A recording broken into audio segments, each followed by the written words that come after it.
The October 11th, 2021 regular Wasilla City Council meeting is called to order. The time is 6 p.m. Before we begin, Council, please put away cell phones. If you have personal business to attend to during the meeting, please move for a recess. Also, when speaking, please remember to state your name for those streaming the meeting. Madam Clerk, please call the roll. Thank you, Madam Mayor. Councilmember Johnson? Here. Councilmember Burney? Here. Councilmember Vlock? Here. Councilmember Harvey? Here. Councilmember Rousa is absent and excused unless there's objection from the body. Councilmember Brown is absent and excused unless there's objection from the body. You do have a quorum, Madam Mayor. Councilmembers Johnson, Burney, and Vlock are participating with us in person. Councilmember Harvey is telephonic. Thank you. Please stand for the Pledge of Allegiance. And Mr. Burney, would you lead us? Absolutely. I pledge allegiance To the flag of the United States of America and to the republic for which it stands, one nation, under God, indivisible, with liberty and justice for all. Thank you, sir. First item of business is approval of the agenda. Are there any changes? Madam Mayor, this is Councilman Johnson. I move to move item 2145 for discussion, please.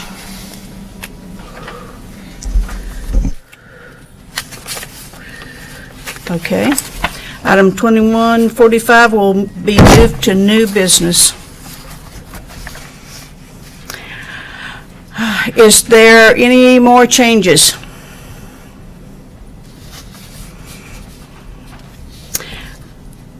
Is there any objection to the agenda as amended? Hearing none, the agenda is approved as amended. Tonight, there's two proclamations under special orders of the day. I'll begin by reading the proclamation recognizing October as Domestic Violence Awareness Day, followed by the proclamation honoring Alaska Day. City of Wasilla proclamation recognizing October as Domestic Violence Awareness Month. Whereas in October of each year, we recognize the victims and survivors of domestic violence and remind them that they are not alone. And whereas domestic violence transcends racial, ethnic, religious, socioeconomic borders. And whereas the perpetrators of domestic violence harm their victims, endanger children, traumatize families, and threaten the health of our communities. And whereas domestic violence follows a pattern of assault that devastates an individual's dignity, security, and humanity. Children who are abused too often become adults who inflict violence on others, spurring a tragic cycle of violence that must be stopped. Breaking this vicious and criminal cycle requires not only the strength of survivors, but also the support and participation of community members. And whereas communities throughout our state have responded through domestic violence prevention programs, crisis shelters, counseling, and other support services.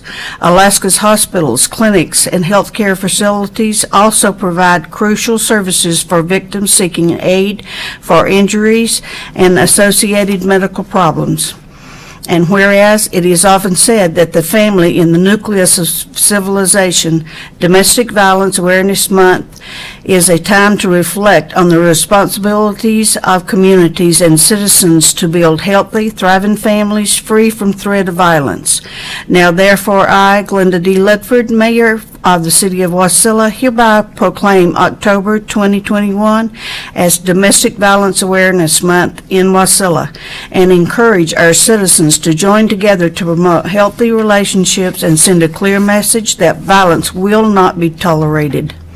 Dated the 11th day of October 2021. City of Wasilla proclamation honoring Alaska Day. Whereas on March 29, 1867, U.S. Secretary of State William Henry Seward and the Russian minister to the U.S. completed the treaty that ceded Alaska to the U.S. And whereas on March 30, 1867, the United States purchased Alaska from Russia for the sum of $7.2 million, approximately 2 cents per acre. And whereas it was not until October of that year that the commissioners arrived in Alaska and the formal transfer was arranged. And whereas the official transfer of land occurred on October 18, 1867 in Sitka, with a ceremony that included 250 U.S. troops, 100 Russian troops, and the raising of the American flag for the first time over the Alaskan territory. And whereas Alaska's territorial legislature declared Alaska Day a holiday in 1917, and whereas Alaska Day was first celebrated in 1949 with the unveiling of a bronze statue named the Prospector, which still stands as a tribute to Alaska's pioneers.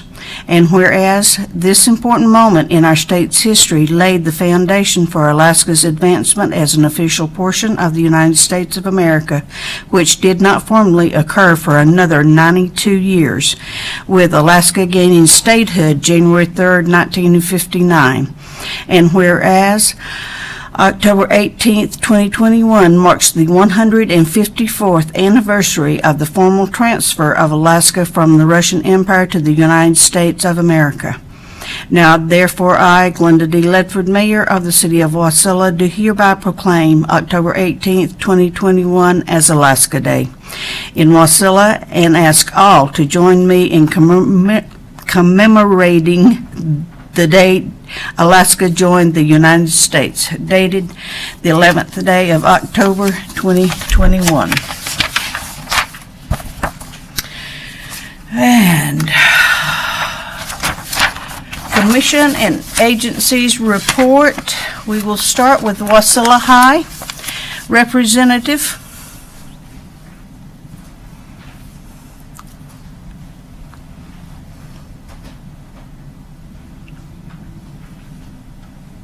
Hello, my name is Amanda Jimenez, and I'm a freshman at Wasilla High School, and I'm here to present all the events that have been going on at our school. So, Wasilla High School was named a Special Olympics Unified Champion School and was included in ESPN's top 25 high schools in the nation for inclusion for students with disabilities. At the end of this month, we will be unveiling our banner in this great honor at a student assembly. JROTC dominated the annual Raider Decathlon 2 weekends ago and finished first in every event. Cross-country running came to an end this last weekend, and Wasilla High School had 2 male student athletes placed in the top 25. Brennan Lackey placed 10th and Landon Hayes placed 24th. Wasilla High School's football ended their season 2 weeks ago and finished with 4 wins and 4 losses. Warrior volleyball is in full swing, as well as esports and swim and dive. Wrestling and hockey will begin at the end of this month. Warrior Nation Theater is back after a 1.5-year break due to COVID. Little Women, directed by Wasilla High School music teacher Miss Sarah Gould, will be held at Wasilla High School November 4th through 6th and November 11th through 13th. In honor of Veterans Day on November 11th, all military and their families past and present will be admitted for free. Principal Marvel is starting up his monthly cafes, which stands for Community and Family Engagement.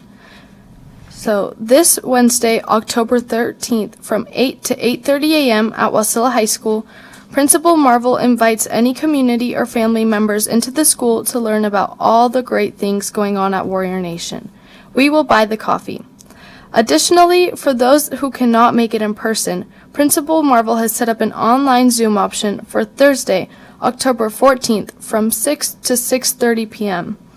If interested in attending via Zoom, please contact Principal Marvel at 907-352-8214. You can find his number on the Wasilla High School Warrior Nation homepage. Finally, Warrior Nation wishes to extend our gratitude for Mayor Ledford and City Council's service to our community. We know how important it is to give back to the community that we love so much. Thank you all for your time. Thank you. Does the council have any questions? I always have something to say. Mayor, I'm glad the superintendent's sitting in here too, because we get representatives from the high school, fill us in all the time, and I never cease to be impressed by them, which makes us pretty much the best school in the valley. But Yes. I could be biased. But thank you very much for the information, and good job. Thank you so much for your time. Anyone else? Thank you so much. And let me tell you, I enjoyed beating that drum. So if you ever need a drummer, I'm it. Okay, thank you. And now, Matanuska-Susitna Borough School District Superintendent, Dr. Randy Train. Thank you, Mayor. I put together a presentation with the help of Jillian Morrissey, our Public Information Officer, and Jillian's always here to support me if there's any questions or follow-up. She's always got my back, so we'll make sure we get back to you. Let's see if I can master this technology. I have a little bit of information about a lot. This is all about a week old. Like I think I submitted it last Monday, so some things have changed. This first slide shows our enrollment. We made an enrollment projection, about a year ago, a little less than a year ago. Of course, we had no idea what to really guess with COVID. And as you can see, we're within a couple hundred of making our projections. So that's what this really means is we've got more than 4,000 more students in school this year than last year. So for such a big delta from last year to this year, we're pretty happy with how close we've come. And that shows like as of August, a week ago today. This has changed dramatically since last year. This year we have about 85% of the kids in in-person learning, and last year was more like 15% less than that. So we had 30% in correspondence. So we have lots more kids in the buildings, which is our main goal this year, is to keep the buildings open and try to make it as normal as possible. This is a breakdown of enrollment by types of schools. So you can see K-12 schools on the left and charter schools on the right. The real upshot here is they're all pretty darn close. Some of them have more than we thought, like our middle schools and our charter schools, and some have slightly less, like our elementary and our high schools. But all in all, we're about 300 kids less than we thought we would be out of about 19,000. I've been trying to minimize my talk about COVID because I call it the great distraction and divider, although I do have a bunch of information for you because I don't know if you've seen all this before. Everything I'm showing, I've showed at recent board meetings or other community events that we've done lately. Last year we did something amazing. Every single person that I've ever met is very tired of COVID, me included. And that's what makes this year more challenging than ever. We just have to keep giving each other grace and trying to listen to each other and look at this COVID problem. I've been using this analogy of let's look at it side by side rather than toe to toe or eye to eye.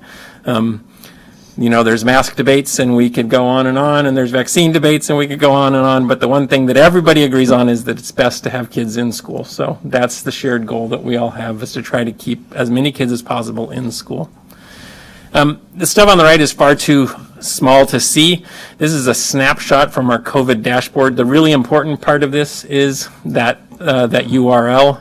If you wanted to go to the dashboard, it's updated daily. You go to www.matsuk12.us/COVID. It's an interactive dashboard, so you can adjust things on it. Like, let's say you only wanted to see the elementary schools, or you only wanted to see how many are in yellow. It gets updated every single day that the health advisory team has a meeting, which is Monday through Friday, and hopefully we don't have to start doing it on weekends again. You all have heard about the rolling transportation cancellations. This is a nationwide problem. In Alaska, of the big districts, we're faring better than some others. Like Fairbanks just had to announce this weekend that they're increasing the number of routes that they can't do. And we thankfully think that we're on a trajectory to get back to full bus service across the valley. As of last week, we were 12 drivers short, and by we, I mean first student. There were 12 drivers short. They had 10 in training. It takes about 3 weeks. After the first week, they have 9 in training, so that's good. I put out a big email to all of our parents and staff last week, and in that I invited everyone to apply to First Student if they're interested in becoming a bus driver. They're offering a $3,000 signing bonus, and they're also offering a signing bonus for a current bus driver if they can get somebody to sign up. And they had 4 times as many applicants over the weekend as they have in a normal week. So they had about 30 applicants. And so we're very, very hopeful that maybe within a month we'll have full service back for everybody. The stuff you can't see is also from the webpage, the district's webpage, and it shows you which buses are canceled on which days. So you could once again go to www.matsu.k12 and you could find this information. And it's updated every 3 weeks when we change the bus cancellation schedule. There's lots of challenges this year. This year is harder than last year in many ways.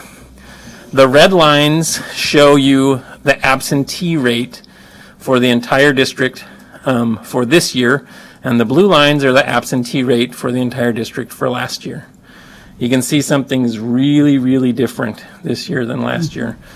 We stopped after 18 days, but we look at this data every single day, and although we have gotten better since about day 12, we're still at an alarmingly high absentee rate. About 20% of the district is absent a day. It's not the same kids. It rolls through schools. Kids will be sick, and then it goes through that school. And it's primarily sickness. There's other things that contribute to it, like rolling bus cancellations. And we watch those. We can see some schools, when it's their day to not have the bus, their attendance really goes down. Others handle it better and it's mostly the schools that are further out. They have a harder time with the bus cancellations. When you have 20 to 30% of your kids out across the district, it makes it hard to make educational gains. We've had schools with 50% absenteeism in a day. Well, from a teacher standpoint, if half the kids are gone, when they come back, now you have to catch them up, and meanwhile a new batch is out. So it's really been a real challenge this year. This graph is one of my favorites, although I'm tired of COVID, but it kind of captures it. The red line is the number of cases associated with the school district. So all of the cases that we've tracked. And the blue line is the number of cases in the borough. At the far left is last August, and at the far right is today, well, last week actually. See how high that red line gets in the first part of this? It's way more cases this year than last year.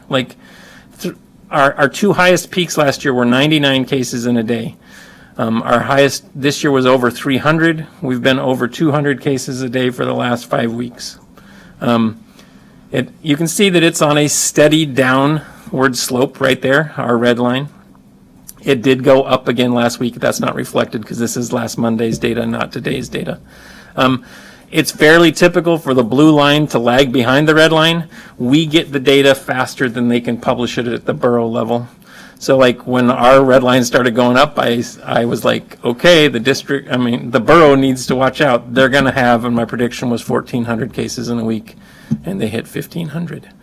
Those cases happened a while ago. The data is just delayed when you see it published every day. And public health, we meet with public health every day, and they've actually, we're the canary in the coal mine. They can tell something's happening before they get the data from the state. There it is by week. So last week we had dropped by 100. We had dropped to 182 cases last Monday, and then today for last week it was 218. So we went back up again. So in our meeting today, I told public health, I don't know if this is just a little blip or anomaly or if we're headed back up again. So we're watching it. Today, when I left, we had 50 cases for the day. This won't happen. I'm willing it to be. The line on the left, the 1,479, that's the total number of cases that we'd had for the year last year. The middle bar was how many cases we'd had as of last Monday. You have to add 218 to that, well, plus the 50, so 268 more. If we continued at this rate for the year, every single person in the whole district would be infected with COVID. It can't go on like this. And you can hear Dr. Zink when she talks. It will go down. It's going to go down. It's going to get better. It really puts us, the district, in a rock and a hard place. And so these are some, but for sure not all, different emails that I've gotten, and I've chosen, point and counterpoint just to show, these are from real people. Follow the science, unmask our kids. Follow the science, mask our kids. Be smart, do your job. All students need to mask up. Masks need to be optional for all students. It's not torture or abuse to have children wear masks. Masks on children do not benefit them in any way. What you're doing by not requiring masks is child abuse. Requiring students to wear a mask is child abuse. And this one, until you make mask wearing a requirement, my children will not attend school. And if you force my kids to wear a mask, we will withdraw our kids. It really does put us in a, I get it. Everybody is tired and we all come at this from different viewpoints. And we are trying to strike the middle of the road. And here's how we got to where we are. These are two separate surveys, one of teachers and one of parents. We had almost 800 teachers and 4,600 parents respond to the surveys. And they were really like, do you think we should wear masks all the time? That was yes. Do you think we should never wear masks, ever, never? That was no. Or it kind of depends on the case rate. We should wear masks when the case rate's high. And you can see it's really split, right? The blue is the teachers and the red are the parents. If you combine on the next slide, the people who say yes, we should either always wear them or wear them when cases are high. You got 76% of the teachers say, yep, we should wear them when the cases are high or all the time. And parents, you have 53% who say, yeah, we should wear them when the cases are high or all the time. 53 is not a good number because that means 47 are no, right? Like no, never. It's the rock and the hard place. And so we're using masks when transmission is high. And I showed this to the board last Wednesday. I don't have a slide for this. About 2/3 of the school days for all students in the borough this year have been in a mask optional environment. About 33% of the days have been in masked environments. When a particular school has more cases, they wear masks for a while. When the cases go away, the masks go away, or at least are optional. And that's the middle of the road track that we've taken. And the other piece of data, which I don't have to show here, is I track our infection rate compared to Anchorage's infection rate. And you would think that Anchorage would have a lower infection rate because they have a 50% higher vaccination rate than us, and they're wearing masks all the time. But for the last 3 weeks, our per capita infection rate has dropped below Anchorage. We're about 15% likely to have somebody infected in our school compared to an Anchorage school. So there is kind of an experiment going between the valley and the city. There's lots of other things, right? Like they're jammed closer together, we're further apart. I guess the point is it's a tough situation, whether you're in Anchorage or here. It's hard to know exactly what to do. And so it's tough, but there's lots of reasons to celebrate. And the rest of the slides are me being a coach and a cheerleader all at the same time. So I'm going to tell you good things. I'm going to tell you things that we could work on. I'm going to knock this microphone out of my way with my hands as I start talking.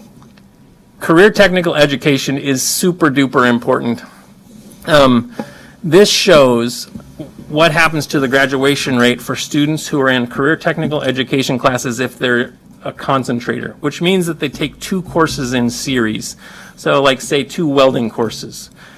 If we can get a kid hooked into career technical education and we can get them to be a concentrator, look at their graduation rate for the last 3 years, the blue lines, 96, 97, and 97%. Even if we get them to take 1, it's a fairly good graduation rate. But there's really a key to get kids hooked up with the same type of career technical education for 2 years in a row.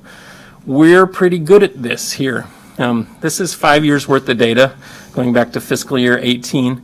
Back then we had 5,607 courses, student courses. And then you can see it goes up to FY20, and then something happened last year. You know what happened last year? COVID happened last year. We got cut almost in half the number of courses that kids took. They only had 4 days a week. They only had 3 courses a week. This was like, what we did last year was really impressive, but it had holes that you couldn't see from the outside, and this is one of the big holes. When you take something that makes kids graduate so much better than any other coursework, and you cut it in half because of your mitigation plan, that was a cost. And so that was why it was so important for us to get back to a more normal schedule. So the far one on the right, that's our current enrollment at the halfway point. So if we keep the kids in the courses that they're in right now, we'll be about 6,800 courses in a year, which is the most we've ever had. So we're excited about that. The point of being in a career technical education course is we're trying to get you industry certifications. There's more than 100 types. I've lifted some in green up there. Like you could be a certified nursing assistant if you go through the correct courses. So a CNA, Microsoft Office Specialist, welding, I already mentioned that, medic first aid, OSHA 10, computer fundamentals, Alaska boating safety. These are just examples of them.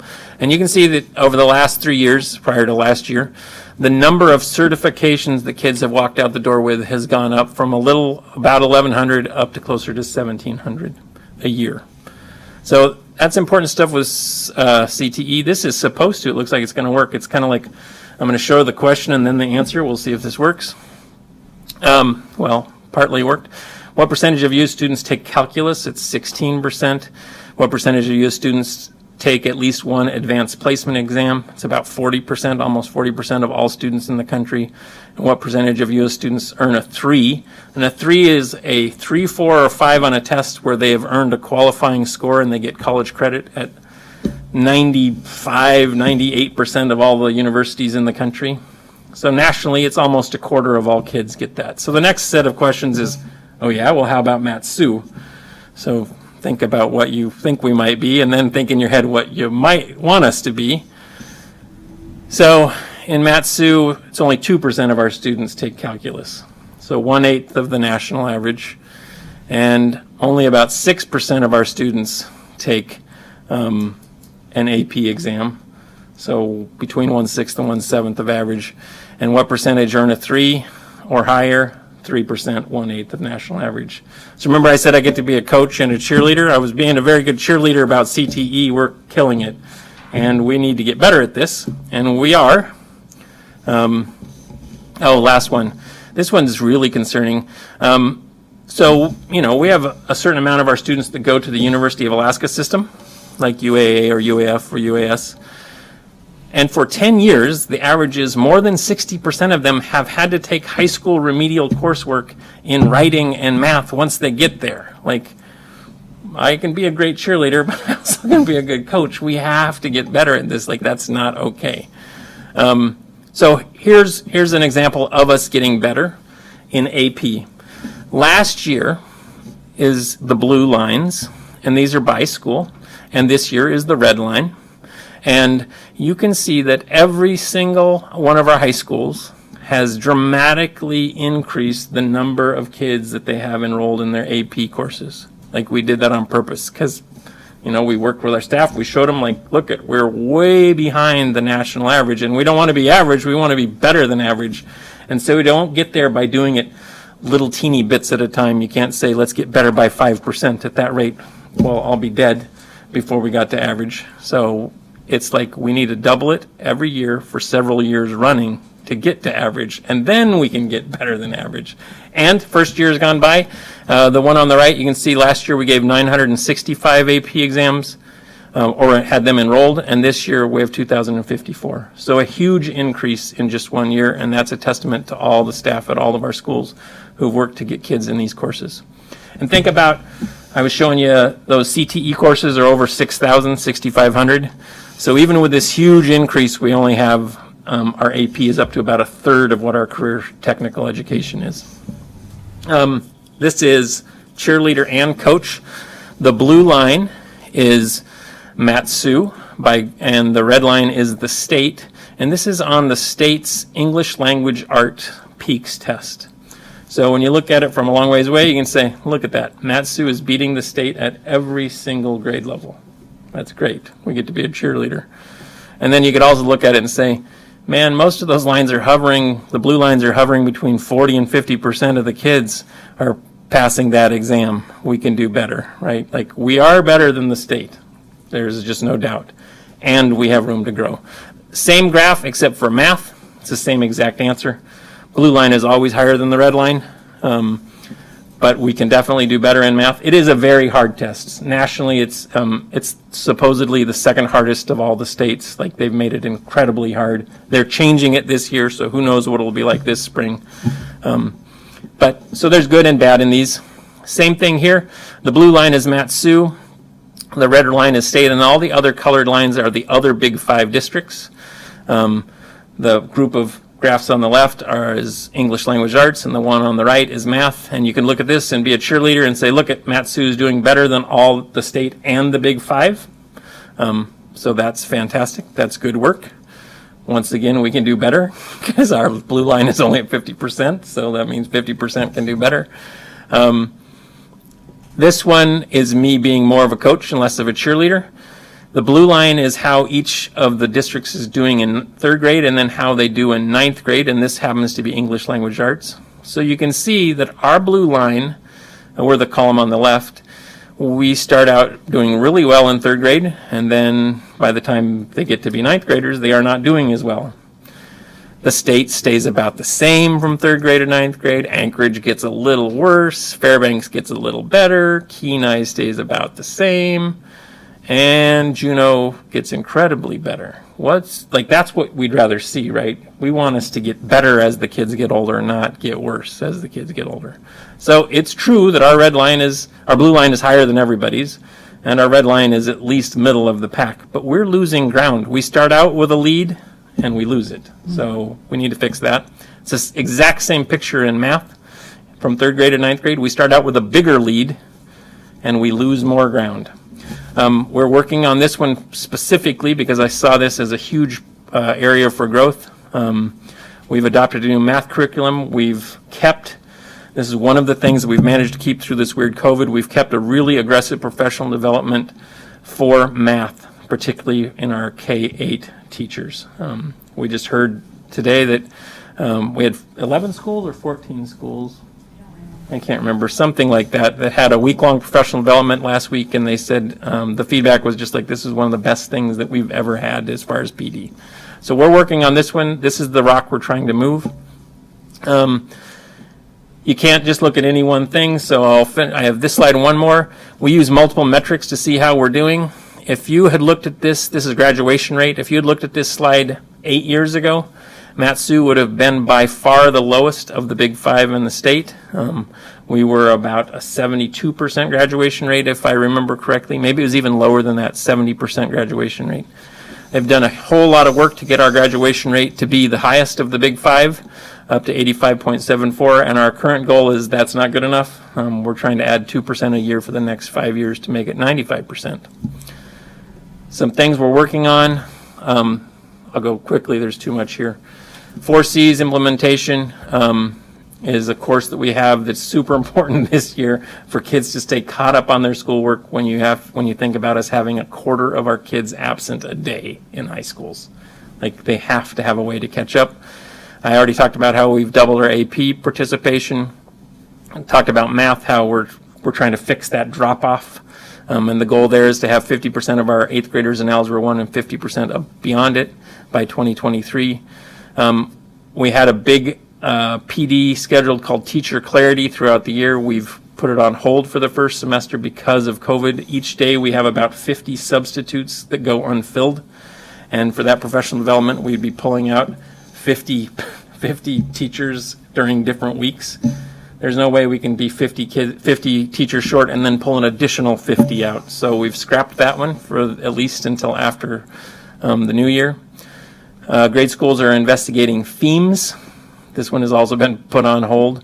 If you are familiar with Mockatons, they're a STEAM school, science, technology, engineering. But it's an elementary school, right? And why can't that be at all of our schools? Middle schools, that's still a typo. I should fix that. It's not middle schools to generalists. It's middle schools to a middle school model. It's something we used to have long ago, and we're investigating bringing it back. And then I talked about how we need all of our kids in AP to earn the college credit. So you set the lofty goal of 100% of them. And then We are looking at universal preschool. It's just investigative this year. When our kids start in kindergarten, so in the first week of kindergarten, they take a test called the MAP test, and we get to compare it nationally. Our kids are starting out at about the 22nd percentile across the district. Okay, so that's where we get them. How could we build on that? Well, one way we could build on that is to start with them earlier, and that's why this is a consideration. And that was plenty of me talking. Do you guys have any questions? Any questions from the council? Thank you, Dr. Traney. Hopefully I'm pronouncing your name right there. I have two questions. Okay, I'm really quite impressed with your CTE program. However, one data point, realizing that it is only one data point, it seems as though your number of actual seats available for the program seems to be very limited in terms of getting students into the program. Is there any proposals to expand the number of seats in the program? The reason that I'm mentioning this is that my grandson applied and was denied, but that's beside the point. Did he apply to Career Tech? Yes. Yep. So Career Tech is definitely our flagship program, but we do try to have CTE programming in every single high school, not to the level that Career Tech does, because it's the Career Tech school. I wish that we had Trish Zug here and she could speak directly to the ways that we've been trying to increase the number of seats. And I guess the only thing I could do is, go back to, if we ignore last year, we have been building, where is it? Yeah, there we are. From 5,600 to 6,500, and we're on course for 6,800 seats this year. We are systematically trying to build this program because we recognize that there are different spots where we just don't have enough seats in individual places. The other one of the changes that we did at Career Tech last year was the clientele that was being admitted to Career Tech were not taking advantage of all the career and technical education opportunities available there, and that's why we made the change. Unfortunately, not everybody gets in, even with the change. That's the first question. Thank you very much. Yeah. Second question is, obviously in science and math, I'm a big proponent of science and math, being an engineer. In Eagle River, my other grandsons there participated in an engineering and sort of a competition in a school base that went on to a statewide community event where the kids built various models or whatever and then competed against other schools. However, I didn't see Wasilla there. Can you comment on that? Yeah, I don't know specifically about Wasilla. Do you? I don't know. I know that, I have been in some of our schools. This isn't in Wasilla. I didn't see it there, where I just happened to see kids working on their robots for that competition. I don't know what the particulars are on Wasilla, but we can for sure look it up. I'll talk to Principal Marvel tomorrow. Okay, it just very well could be that I missed them. So, anyway. Well, thank you very much. I really appreciate your presentation. Dr. Traney, when Houston High School comes online, will that also increase the CTE? Yep. That school in particular and that community in particular, it's being built to really be a robust CTE center, particularly around automotive. If you're out there, the steel is supposed to arrive here any day and should start going up, and so it's going to look more than just a pile of concrete. You're going to actually see it start growing into the air right now. Right now they have a super robust schedule. It would involve kids starting the year, maybe not on, August blank, but maybe kids in the building as early as September. They are doing it in phases. The gym would be the very last phase. The CTE portion would be, I think, in the middle phase. And so they hope to have the whole thing done by, was it December? Yes. By December. And that will increase our CTE seats across the entire district. Okay. Is there any more questions? First of all, thank you for your courage putting up with what you have to put up with these things. I'm sure you get 100 phone calls a day, but, so I'm in the construction industry myself. I would really, and I'm a big proponent of this program, and I can just tell you, being on construction sites, they're short on electricians. They're short on carpenters. Every subcontractor I talk to, they all need help, and if you can pump them out of here, I mean, that's just going to help. They all have jobs. Help everybody. Yeah, there's so many jobs out there. I can't even begin to tell you. So, anyway, that's my 2 cents. Okay. Thank you for the presentation. Yeah. I have a question. Yeah, back to absences. I know before COVID, like high school students, they get so many absences, they could lose their credits, to encourage them, hold them accountable to come to school. Now with COVID and the bus issues and all that, how do you hold the students accountable for not taking advantage of that? Because they are teenagers. Yeah, it's funny. I just felt my soapbox come out, so I'm going to stand up on it for a minute.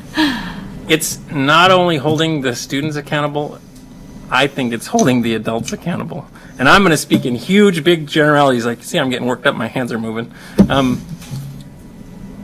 High schools, and I'm talking about across the entire country and everywhere I've been, we're very island focused. Like, I'm the biology teacher and I teach biology, and I have period 1 and I have period 2 and I have period 3 and I teach biology.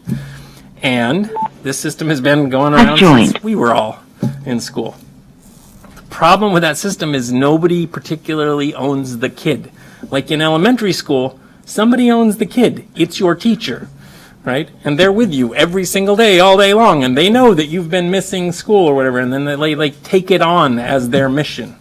This isn't in the mindset of most high school teachers.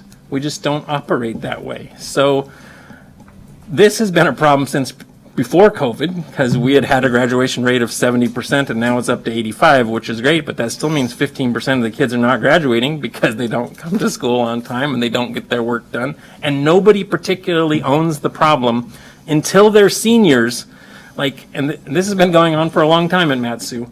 Halfway through their senior year, all of a sudden, the enrollment at Burchell High School, our credit recovery school, goes way up. Because finally, somebody notices, holy cow, we're getting 400 kids who aren't going to graduate, ship them off to Burchell. We have other programs like the ABLE program, and they're good programs. They do great things for kids.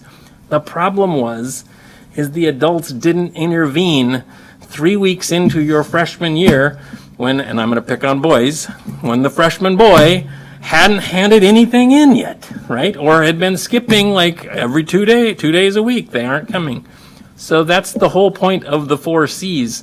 It's to change the mindset of teachers to, you're in charge of this group of kids, small group, 25 kids. You need to make sure they're on track now. Just mostly high school kids will do what you ask them to do. You just have to ask them. In our old system, nobody would ask them. Nobody would take a freshman boy aside and say, listen, buddy, you are messing it up right now. And 3 years from now, that's forever away for a freshman boy. They think to about lunchtime, and then after lunch, they think to snack. It's about as far forward as they think.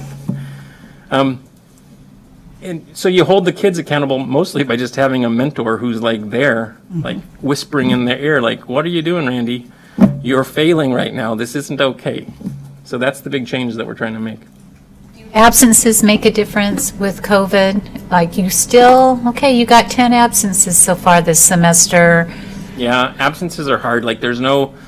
absences make a difference. When you aren't there, it's harder for you to learn. Mm-hmm.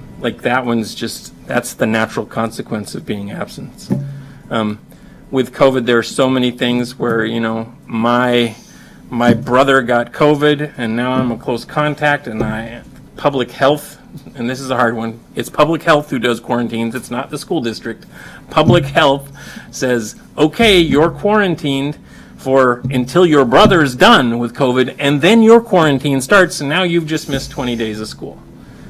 We can't hey, you didn't come, so now you're going to fail. Exactly. We can't pick on the kid for that.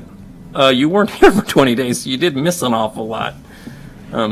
Well, I have a 7th grade grandson who one day honestly had a plugged up nose and a headache. He got sent home for 10 school days. He was fine the next day, and there he sits day after day for 10 days. Yeah, I was like, So it yeah, is a rock and a hard place. Yeah. I think I mentioned that.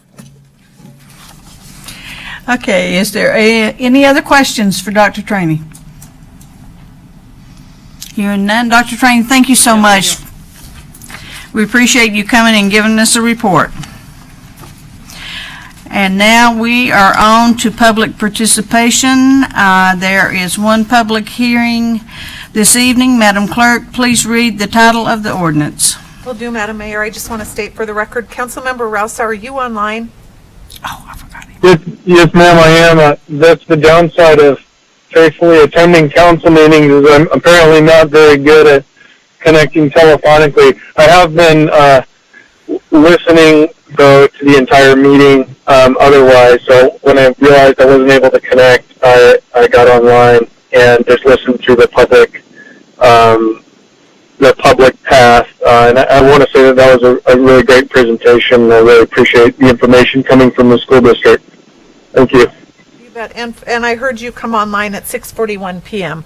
So with that, Madam Mayor, I'm going to read the first, our only item under public hearings this evening. That's ordinance serial number 2116, amending the fiscal year 2022 budget by appropriating $74,904 in Federal Aviation Administration grant funding for the Wasilla Municipal Airport Pavement Maintenance Project.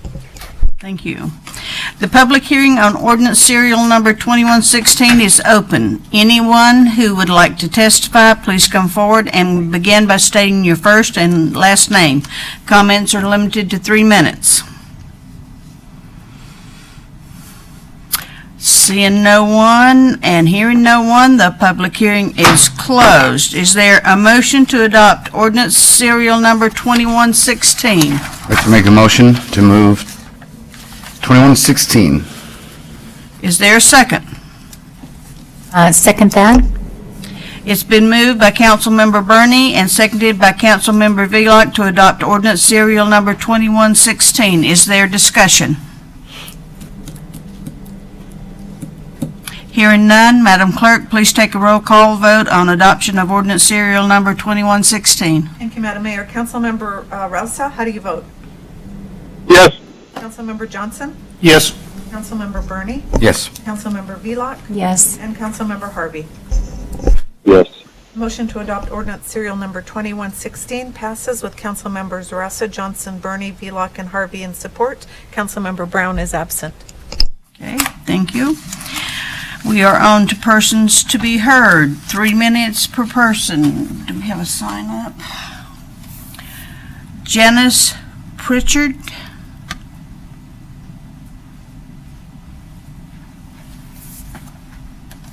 If you would please state your first and last name. Yes, ma'am. Thank you very much. Janice Pritchard, Wasilla. I live within the city limits. On September 30th, I attended an LOI at the Legislative Building. One item that came up frequently by those in attendance was mandatory COVID vaccines. D.C. is trying to make these vaccinations mandatory or lose federal funding. If, and that is a big if, federal funding is pulled, that is a major impact on our hospitals. There are countless doctors and nurses who refuse to be vaccinated, meaning they will all be terminated. A speaker at the September 30th meeting was a detective from another city who has been terminated because he refuses to be vaccinated. He has almost 30 years of law enforcement. We cannot afford to lose doctors, nurses, and law enforcement officers. Juneau has scrapped protections on vaccines. Vaccines are effective against diseases, but not against viruses. We are already seeing mutation of COVID. People are still getting COVID, even though they are vaccinated. None of the COVID vaccines have been completely tested, and serious medical conditions are beginning to emerge from those who have been vaccinated, including blood clot, stroke, and in some cases death. Most importantly, some health insurance policies will not cover expenses associated with experimental medications, which is what every COVID vaccine is. Also, some life insurance policies will not pay if the death is associated with experimental medications. 40 to 80 years ago, doctors thought it was fine to experiment on disabled people and prison inmates. Prison inmates were squirted with a pandemic flu vaccine virus up their noses. When the government cracked down on the medical experiments on humans in the U.S., the companies went to other countries. One study by Pfizer gave an antibiotic to children with meningitis in Nigeria, although there were doubts about its effectiveness on that disease. Critics blamed the experiment for the deaths of 11 children and disabled scores of others. Pfizer settled for $75 million, but refused to admit wrongdoing. Businesses are looking for employees all over the city, not because of the lack of employees, but, in my opinion, because people are refusing the vaccinations. We as a city need to protect employees, but also employers. The city of Wasilla can be a groundbreaker and adopt an ordinance prohibiting employers from terminating employees who do not get the vaccine. If Wasilla leads the way, we can hopefully get other cities and even boroughs to follow. I'm sure we have members on this panel who know other lawmakers in other cities. If an ordinance is passed, please publicize it extensively. We have a choice in this country. It used to be my body, my choice. This needs to apply to these vaccines. I strongly urge you to undertake this very important issue by passing such an ordinance. Other cities and boroughs will take notice that Wasilla is going to lead the charge, and maybe we can even get Juneau to get back on the bandwagon in January, especially if we begin to do these ordinances. Thank you. Thank you. Mr. Graham.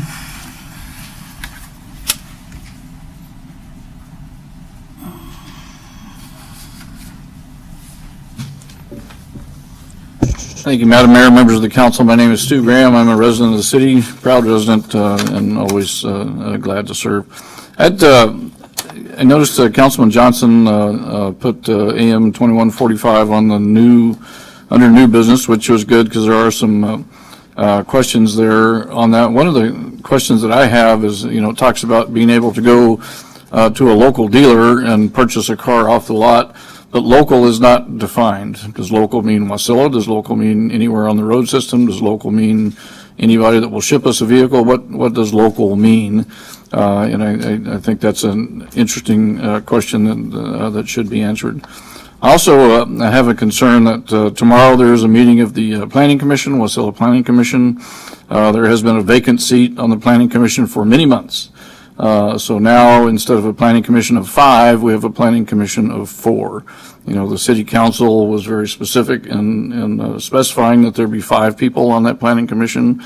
I am concerned that, the citizens are underrepresented because we only have 4 people on that planning commission. Nothing we can do about it for tomorrow, but I certainly hope by the time the next planning commission rolls around, we have a full commission. Thank you, Madam Mayor, members of the council. Appreciate it. Is there anyone else that would like to address the council at this time?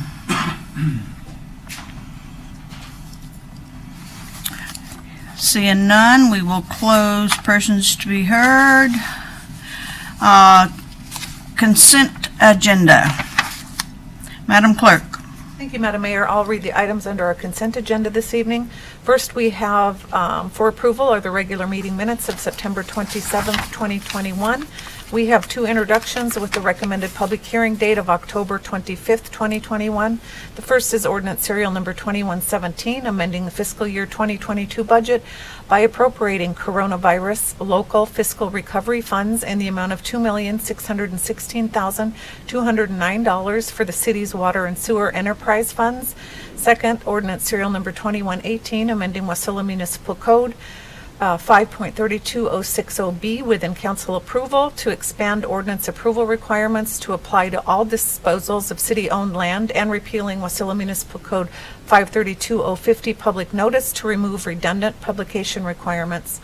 And last on our consent agenda is one resolution up for approval. That's resolution serial number 2121, authorizing the mayor to execute a 1-year agreement with the state of Alaska for lease space in the Wasilla Police Department for an alcohol and marijuana control officer investigator.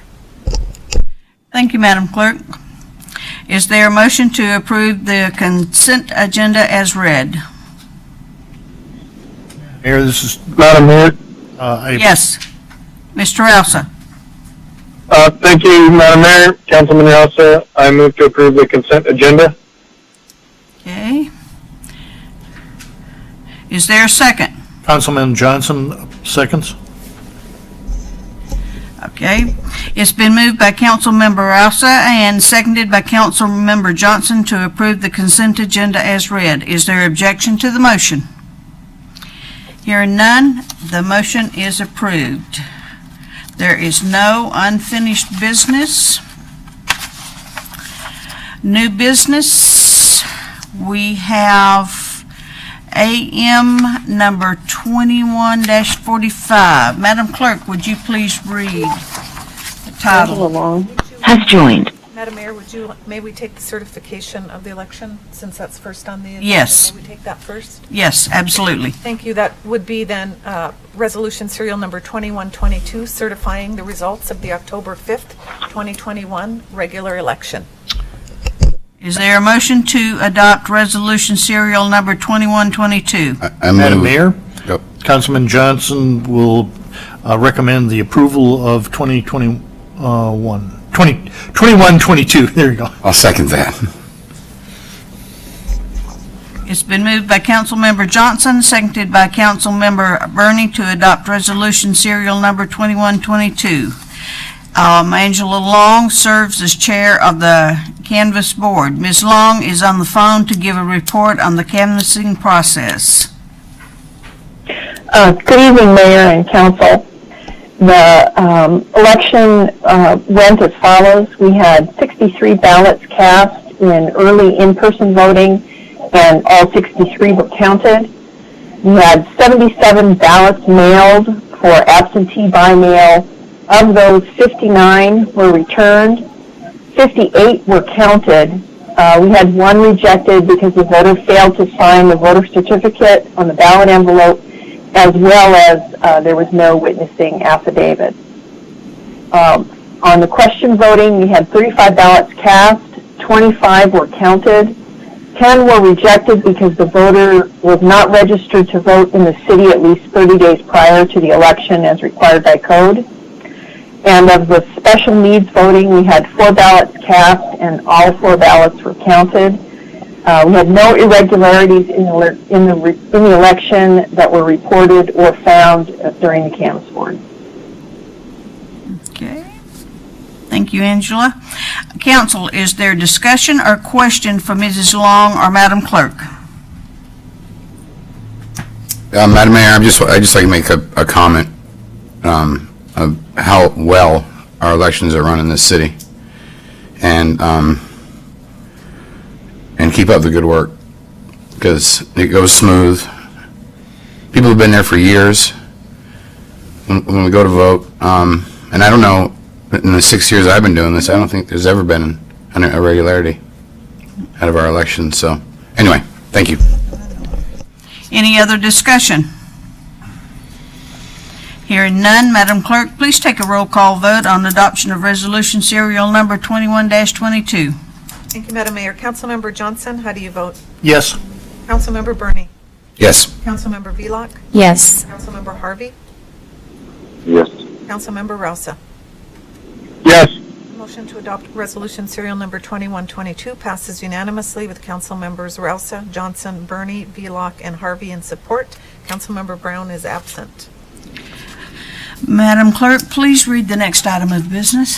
That would be an update from administration on emergency response efforts got it. related to COVID-19. We've got, We'll take the AM. oh, We'll okay, go to our order and then we'll take. okay, sorry. That's okay. There has been no new action taken by my administration on the city's response to COVID-19 pandemic. Angela Long. Has left. Okay? And now, Ready, Madam Mayor? yes, We'll read our last item under new business this evening. It's AM number 2145, authorizing the mayor to purchase vehicles off the lot as they become available from dealers in the amount not to exceed $290,000. is there a motion? Madam Mayor, Councilman Johnson moves to approve 2145. Is there a second? I'll second. It's been moved by Councilmember Johnson, seconded by Councilmember Burney. Is there discussion? Madam Mayor? Yes. Councilman Johnson, thank you for moving this into discussion. I want to first apologize that unfortunately today became very, very hectic, and I have a whole slew of questions, although I'm not opposed to the resolution, and normally I would have called in and tried to get some resolution to my questions in advance, so I apologize for bringing this forward into the meeting. My first question is, obviously we're asking for less money by almost $300,000 than what we had originally budgeted in the 22 budget. Is that correct? Yeah, this is only a fraction of the budget. We still hope to be able to get new vehicles. This is the Public Works Director, I'm sorry. So this is just a fraction to keep us going until the mainstream of vehicles can be ordered and come in. So what percentage of the budget is going to be covered by these 6 vehicles? I mean, do we intend to spend the entire $590,000? I mean, this is 3 different budgets to start with here. Right, but the original budget item was for $590,000, and this request is for $290,000, so there's a difference of $300,000 there. Right. I think what Public Works Director is trying to say is what we're asking for here is the normal process is for us to go out and ask for a request for proposal from the varying dealerships, Chevy, Ford, whatever the case might be, whatever the need is from the police department and or Public Works, and what have you. In this particular case, the reason for this action memorandum is in front of you is we're asking council to allow administration to bypass the request for proposal process because of the supply chain being broken on these lots. The police department is in desperate need of vehicles. They've been on hold for a very, very long time from last year's orders that are just now starting to show up, but yet they still have to go to Alaska Safety to get outfitted, so you're at least another 6 months probably before they actually get put in service. WPD can't wait that long. And so what we're asking for here is for PD or even Public Works for that matter, that if a vehicle that is on the lot is available to buy, that we're allowed to go buy that. As opposed to waiting, doing the RFP process, coming to council to approve that, because the dealerships have already said to us, no, we are not selling to you because I can make more to the public because of the supply chain issue. So that's what this is doing here, is we're asking council to bypass the RFP process, allow the city to acquire a vehicle if it's on the lot. I know one of the questions was the term local. Obviously, if we're buying Chevys, we're going to go Alaska Sales or GMC or the Chevy dealer, that kind of thing, locally. If I'm sure if there's one in, I don't know, Soldotna that can get shipped here and they're willing to do that for us, we probably go that route. It just adds a little bit of flexibility to the city to try to get these vehicles, especially in WPD's case where they're desperate for these vehicles. Okay, I understand that. Thank you very much, Troy. The issue then becomes is when we're going through the RFP process and we have a certain amount budgeted for that particular procurement, when you're going like this, is basically you're asking for an open check for a vehicle. So we may have originally budgeted for $45,000, but now because it's available on the lot, they're asking $65,000. So I just overran my budget by $20,000. So can we expect that as a board then to be coming back with a budget exceedance for 2022? Absolutely not. Well, I shouldn't say absolutely. That's what I was afraid of. That is a possibility, obviously, right? But as finance director, I'm gonna lean on the other directors to stay inside a budget. Obviously, if it was planned on a $50,000 vehicle and now we're spending $65 for that vehicle, that's $15,000 less. that we have in another vehicle potentially. This amount of money here, even though it's somewhat circumventing the RFP process and the purchasing steps, the remaining balance of the budget is subject to the same RFP protocol that we'd be maintaining. We would still attempt those processes for those funds available or the needs as they arise. And it's hard to say at this point, even if we do pass this, that the dealership, we've already had one dealership that came to us and said, we're not going to sell you under the state contract because I can sell to the public cheaper. And even if the city was willing to write them a $10,000 check to hold the vehicle, they're not going to wait for us to put the legislative through council to approve when they can sell that vehicle today. So that's really what we're doing. We're kind of separating the monies here and saying, if we have the possibility of buying this vehicle this way, we'll do it this way. Yes, we could have budget overrun under that scenario, but we have to make it up on the other side. And so it's really about a balancing of the budget and the need. So. Right, and I understand that. So as long as we're up front realizing that you may be coming back to us with a budget overrun, I mean, so if you vote for that, if we vote for that as a city council, then be prepared for budget overrun is really what you're saying. That budget overrun wouldn't happen unless we came to you first. Right. But I mean, we still have to expect it. It's not like going to be, come September, oh my word, what happened?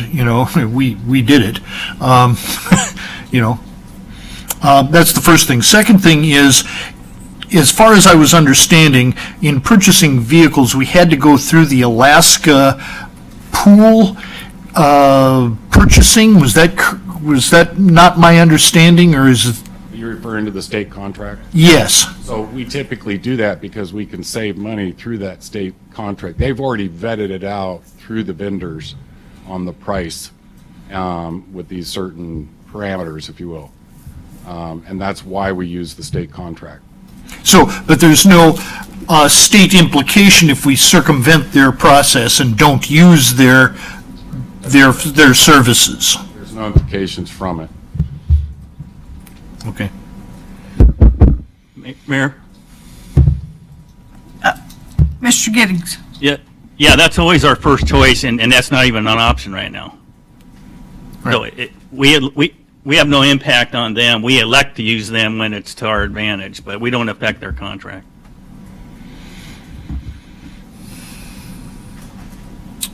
Is there further discussion? Madam Mayor, Yes. I'm sure everybody's aware of the shortage, right? I can just tell you, our fleet vehicles are taking a year.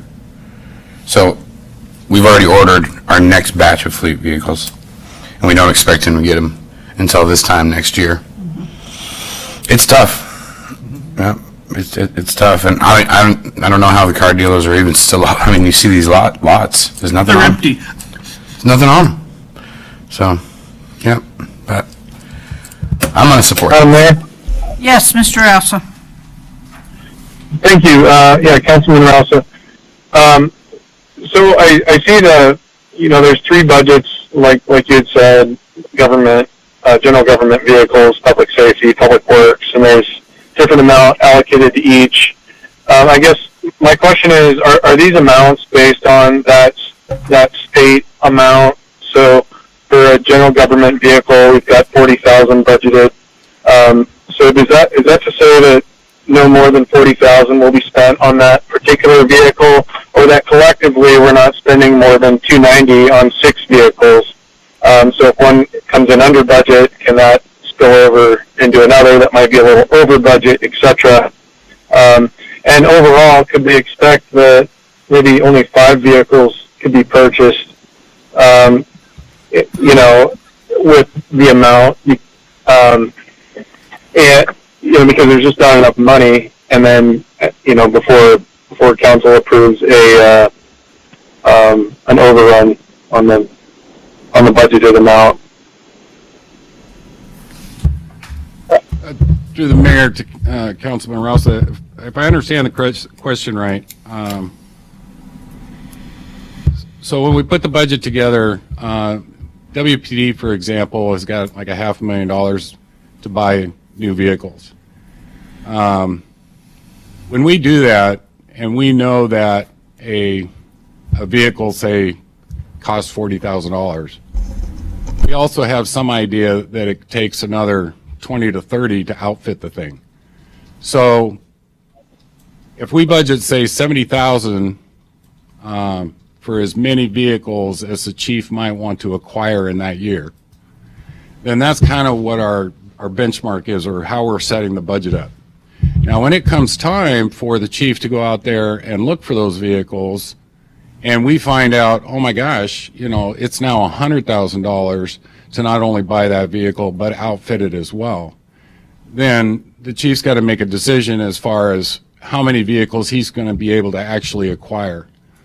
In past years, I can tell you that we've never had to come to council and ask for more money to budget for more vehicles. The departments have stayed inside the budget. Yeah, maybe I can try to narrow my question a little bit. So, is this action memorandum to approve $40,000 for general government vehicles, $150,000 for public safety vehicles, and $100,000 for public works vehicles, or is it to approve $290,000 for vehicles? It's to approve $290,000 for vehicles. Okay. All right. That helps me kind of wrap my head around this a bit. The other question I had is, there's no mention in here whether or not these vehicles will be new or used vehicles, and I can tell you that right now, a lot of the factory dealerships, like your local Chevy dealership, they're actually calling themselves jokingly at the moment used car dealers, because all they have on their lot is used vehicles. A lot of them aren't in bad shape. You know, they're a couple years old. They got 40,000 miles on them or whatever. But new vehicles are just like a thing of the past. They're just not there. And so my question is, are these intended to be new vehicles only, gently used vehicles, or just any vehicle, used vehicles? What's the intent here? Mr. Giddings. Go ahead. Well, two things. Back to this first question. So those line items for general government's 40,000, that's the end of it. I can't move between those line items. So what that is, that's one general government car, 3 police vehicles, and 2 public works, if you can fit it into those line items. But you can't move the police money into public works, or so it's a total authorization of 290, but it's split 3 ways. We don't want. Thank you. Yeah. Yeah, we don't want to buy any used vehicles. We have lots of those. Yeah. No. Well, I'm glad you said that. That makes me happy. For the people that will be using them, and for the city, I think it's a best use of our money, of course, to buy new vehicles. My concern here would be that, you know, I don't know where these budget amounts came from, which is, I kind of tried to wrap it into my very first question.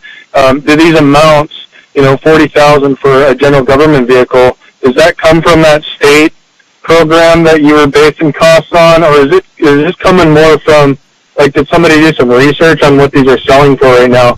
And the reason for my question is because if you do find a new vehicle right now at a dealership on a lot, as it's been mentioned here, you know, and you want to buy it that same day, I think what you're going to find is that they're selling for more than they should be selling for. So, you know, they're not going for the going rate at the moment. They're going for more than that. So my concern would be that, you know, if you're expecting to buy new vehicles, and this is what they should sell for, or what the state is buying them for at their discounted rate, it's probably just not going to happen. Mayor, Councilmember Alsa, so one thing we have to remember is this budget was developed back in January of last year, January, February, March period of time frame. I don't know that anybody here saw that one coming, and that vehicles were going to disappear off the lot. So to be planning on a $40,000 vehicle, that comes from prior vehicles and vehicles around the time frame when they were purchased either in the prior year or close to. So the rate hikes on these vehicles now, yeah, I mean, it's very possible we might not find a $40,000 vehicle. That's my concern. And if that's the case, then yes, back to Councilman Johnson's question, would we come back to council to have to increase that line item for that particular vehicle? Yes, we would. Is there anything we can do to this action memorandum today to capture that? No. You'd have to do it through an ordinance. Okay. Thank you. And I just wanted to point out too that in the action memorandum, it does say to purchase vehicles as the administration finds them at any dealership the same day. So there's some mention about local or whatever. You know, that's not what I'm reading. So just a point, something I wanted to point out. Thank you. Okay, is there any further discussion? Hearing none. Madam Clerk, would you do a roll call vote? Thank you. Yes, Madam Mayor. This is on the adoption of AM number 2145. Councilmember Burney. Yes. Councilmember Velock. Yes. Councilmember Harvey. Yes. Councilmember Rousa. Yes. And Councilmember Johnson. Yes. The motion to approve AM number 2145 passes with Councilmembers Rousa, Johnson, Burney, Velock, and Harvey in support. Councilmember Brown is absent this evening. Okay, are we on to audience comments? We are on to audience comments. Is there anyone present who would like to address the City Council at this time? Hearing none, I will close audience comments and we will go to Madam Clerk. Thank you, Madam Mayor. So this is our last full council meeting with Council Members Burney and Rousa. They will be with us at the next meeting on the 25th, but that's only to call the meeting to order. Once I administer the oath of office to the incoming council members, they'll both exit the dais. And so I just wanted to take this time to thank them both for their service. They've been excellent council members to work with. From my perspective, they communicate with the clerk all the things that are important to me. They read their packet. They ask really good questions. They're both gentlemen and honorable men, and I sincerely thank them both for their service and hope that someday they'll come back to the city and consider running again for office, because I think that they both have a lot to offer. So I'd like to thank my staff for their work with the election. I know Councilmember Burney, thank you for that compliment about how our elections are run. I certainly couldn't do it without Deputy Clerk Sarah Stanifer and Administrative Aide Benji Johnson, and of course our election officials. And we will see you all here next regular meeting Monday, October 25th. Okay. Councilmember Johnson. No comment? Thank you. Councilmember Velock. I also want to thank Tim and Jordan for their service. I really admire their perspectives, both of them. They're very different, and they've really added a lot to the council, and you will be missed, both of you. Okay. Councilmember Harvey. No comment. Councilmember Rousa. Yes, thank you, Ms. Newman and Ms. Velock for your comments.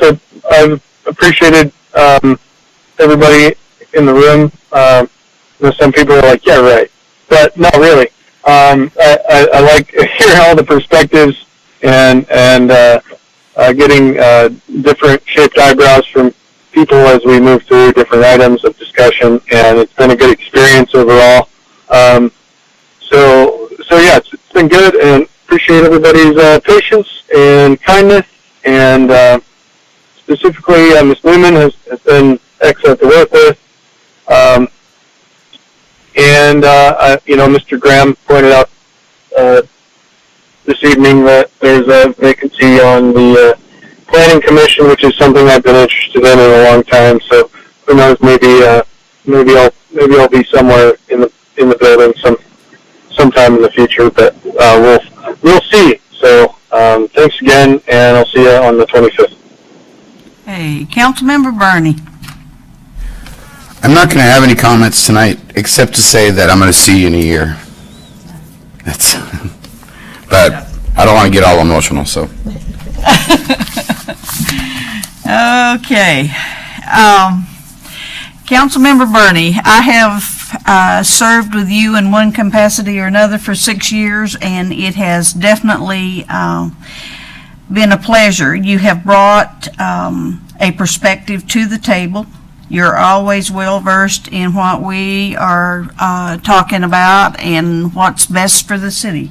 You always have the city at the forefront of what's best for the city, and that's a great attribute for a council person. You don't have any what's in it for me, and I truly appreciate that. So hopefully I will see you in a year. And Mr. Rasa, thank you so much for the time that you have served. You too have brought a different perspective to the meetings, and who knows what's going to happen down the road. Maybe you will come to planning. So anyway, if you decide to, you never know. It's a good, that's where I started.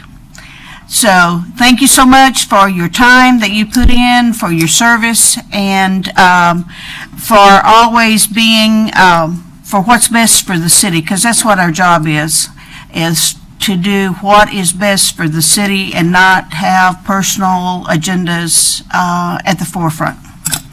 So with that. Amen. Thank you, Madam Mayor. You're quite welcome.